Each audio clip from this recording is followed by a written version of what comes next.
कश्मीर के पहलगाम में हुए आतंकी हमले में ही अपनी जान गंवाने वाली सुशील नाथानियल ने ही परिजनों से खुशी जाहिर कर दी है। बीते माह ही कश्मीर के पहलगाम में हुए आतंकी हमले के बाद भारत की ओर से की गई एयर स्ट्राइक को लेकर पूरा देश गौरवान्वित है और आतंकी हमले में मृतक हुए इंदौर के सुशील के परिजनों ने इस बात पर गर्व जता दिया है। उनकी भुआ सुसन ने बता दिया है, सवाल खड़े कर दिए थे कि इतने आतंकी मारे जाने के बाद भी पता नहीं कहां से पैदा हो जाते हैं और फिर वही काम करते हैं। ये बहुत अच्छी बात है कि इतने आतंकवादी मारे गए, लेकिन इतने आतंकवादी मारे जाने के बाद पता नहीं वो कहाँ से पैदा हो जाते हैं, फिर वही काम करते हैं। और मैं तो चाहती हूँ कि ये नाम ही ख़त्म हो जाना चाहिए, समाप्त हो जाना चाहिए कि कभी किसी ज़माने में आतंकवादी नाम था, ये होना ही नहीं चाहिए।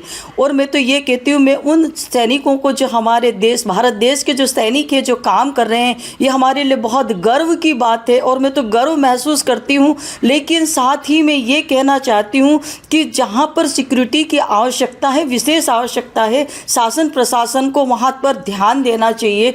और मेरी सच्ची श्रद्धांजलि उन पहलगाम में जो आतंकवादी हमला हुआ है, सच्ची श्रद्धांजलि तो तब होगी जब वो 4 आतंकवादी मारे जाएंगे। और जब हम सुनेंगे कि वो 4 आतंकवादी मारे गए तो और हमारे देश के लिए और हमारे लिए और हमारे परिवार के लिए बहुत बड़े गर्व की बात होगी और बहुत गर्व से सीना तान के कहेंगे कि ये हमारे भारत देश के सैनिक हैं।